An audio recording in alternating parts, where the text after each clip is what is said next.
Josh, National Editor of the Cyber Express, and this podcast is coming to you from the Black Hat Security Conference in collaboration with Suraksha Catalyst. With me to discuss the life of a CISO are Beenu, Arora, CEO and co-founder of threat intelligence leader Cyble and a board advisor for Suraksha Catalyst, and Joshy Alappat, CISO of Oncourse Home Solutions. Welcome, gentlemen. It's great to have you here. Thank you for having us. All right. Beenu, let's start with you. The job of a CISO is possibly the least coveted C-level job. What makes these roles so difficult and stressful? I think the fundamental issue is that the threat landscape is continuously changing and evolving. I mean, if you look at like 10 years ago, the problem was all centered about, I want to get maximum visibility of my environment. I don't know what's out there. And then if you look at 5 years ago, people said, oh, I know what's out there, but I don't know if I'm fixing these issues on time. And today we are into this whole AI generation or AI era where I think not only the attack surface has significantly compounded because of new development and innovations the enterprise are currently doing, but more importantly, the attackers and the attacks have become a lot more sophisticated.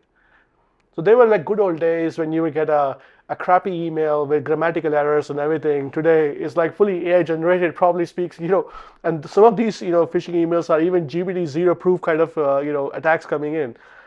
So what we are facing the challenge, and I think I can speak on behalf of the CISO community since I've worked closely with them and I've played this role before, is, the attacks are becoming increasingly more complex, more sophisticated. Traditional security measures are becoming a lot more nice to have than becoming must have because they are not really adaptive or they don't have that memory system inbuilt where they can understand the context and the heuristics of these attacks. And then more importantly, I think there's more asks to do, there's asks to do more, but not necessarily people are getting or we are getting the adequate budgets to do more things. Now, I think it's becoming a situation where everybody wants the best-in-the-class security environment for their organization, but not necessarily giving you adequate budgets to be able to deal with it. So it's a pretty challenging role because you end up taking a number of decisions confined under very specific variables, and that's a very challenging position to be in. That's just my opinion. I'd love to hear more on Joshy as well. Yeah, no, I agree. It is. The expectations are high, right? And we have the evolving threats, and now you add AI, and your legacy controls is not sufficient. Newer controls needs to come in and address these issues. And I agree with Beenu on it. The ask is you need to be best in class, reduce your risk, right? I think there is awareness that cybersecurity risk is enterprise risk. So that adds to it, and then you need to work towards reducing that risk and maintaining that risk posture. That's a challenge. Yeah. So Joshy, let's stay with you for just a second. Is the situation getting any better? Yes and no. I think in the old days, security was, hey, you manage the firewalls or things like that. I think today there is awareness, at least in my opinion, that there's becoming an enterprise issue. If you look at the breaches that's happening, there is impact to the brand. So there is awareness that you need to take security seriously. However, I think the goalpost keeps changing. We have newer requirements, SEC regulatory requirements. There's NYDFS, right? There's a lot of different requirements.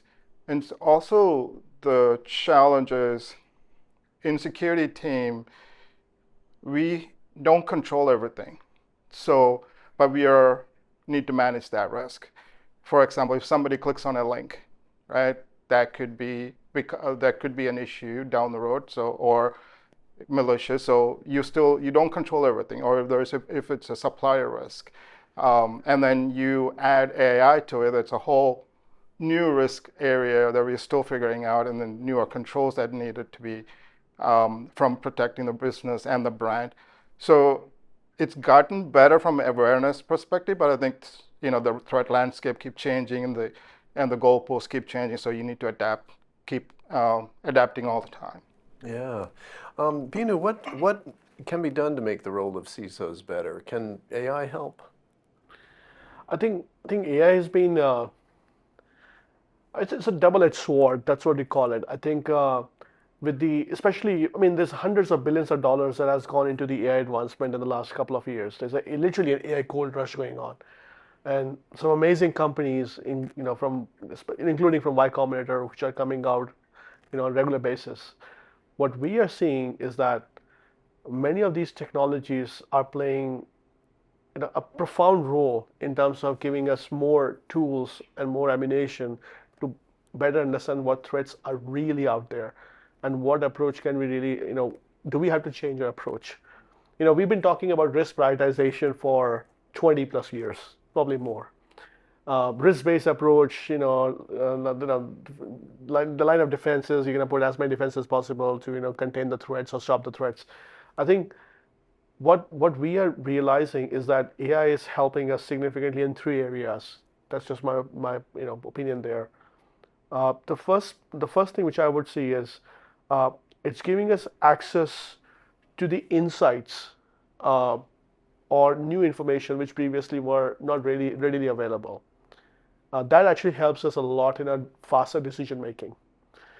I think one of the biggest problem which all the CISOs generally have it is how they allocate or prioritize the resource allocation. I mean, where they're gonna spend because obviously because there's so many tools, so many different dashboards, so many different alerts and incidents, you end up thinking which one is actually creating the most value for me.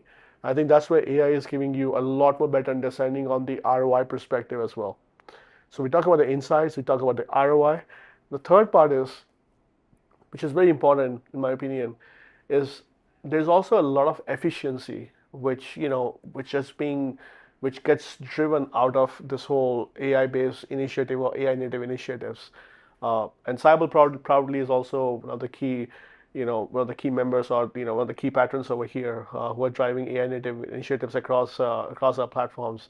But what we have observed is it actually also gives a significant opportunity for the resources, like the current resources, that they can repurpose themselves to do more complex and more complicated tasks.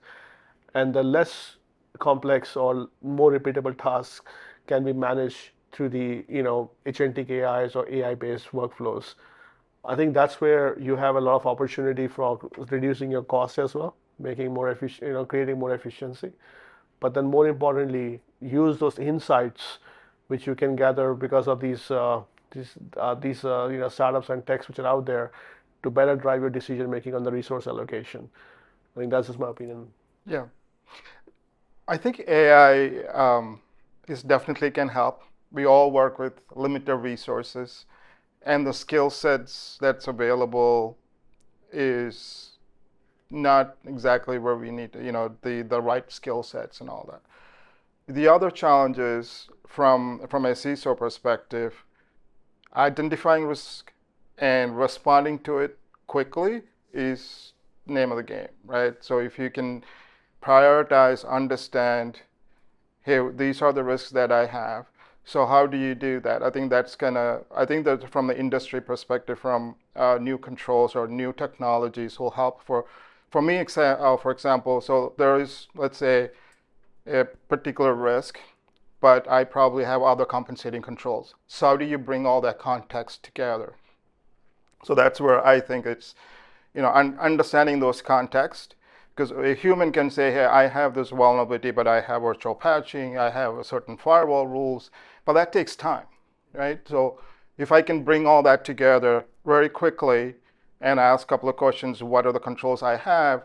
What is the compensating control? So should I be jumping on this, or should the compensating control takes care of it, so I can look at something else that's not as critical? So understanding that context of vulnerabilities or risks that we have would be where I think AI would help a lot, because we are working with a lot of different data set. There's firewall rules, there's network scanning, there's system scanning, application security, threat intelligence. Put all this together, and with the small teams, or even if it's a large team, it's very difficult to bring that contextual, prioritization. You talked about risk prioritization. So understanding that quickly and then putting your resources in the right place is critical. I think that's where AI can help a lot. I actually want to stay with this for one more thought. What are there any must-have tools that can help people with these sort of things?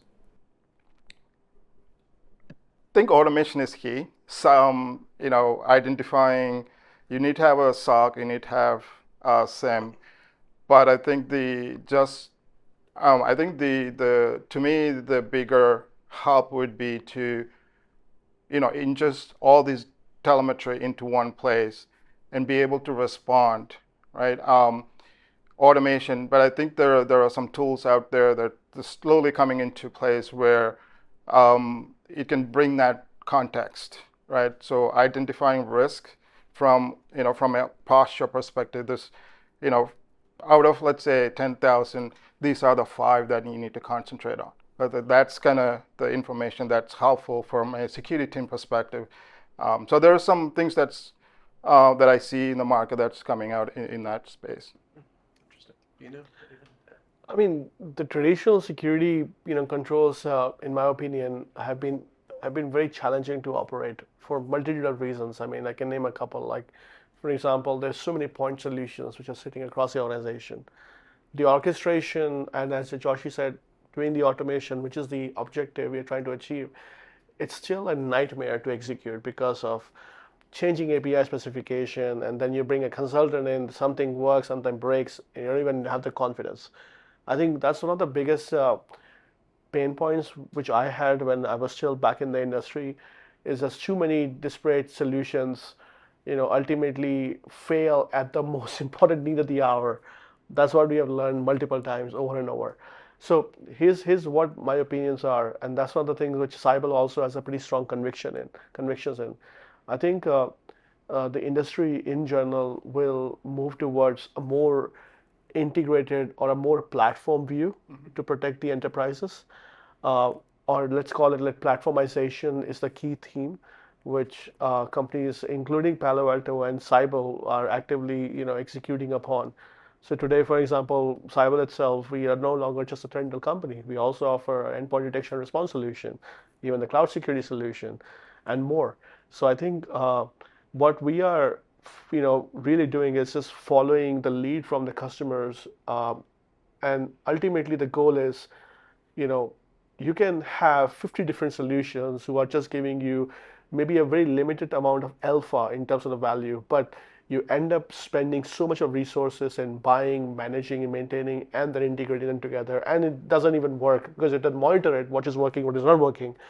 I think this whole like a platform place narrative is becoming a lot more popular. I think it's going to become even more, discussed topic in the future. And we see evidence of it where large companies like Palo Alto acquiring a full identity company like CyberArk, where the acquisition was announced. Microsoft is making a significant play in the platform story. I think that's where the future is going to be. There's definitely going to be room for startups who's going to help in doing the stitching, but ultimately the players which are able to, create a unified, unified view of what the security posture of companies look like, because of the, they're not integrated. These are like bolted security solutions. That's going to be creating the most amount of productivity and efficiency for the enterprises, and it's going to be a lot more impactful in the long term. But for short terms, obviously, we got to do what we got to do at the end of the day. Very interesting. Joshy, any real world examples that you could share of a CISO's role getting more manageable? Yes, so I joined Oncourse during a carve out. When I joined, we needed to build everything from the ground up.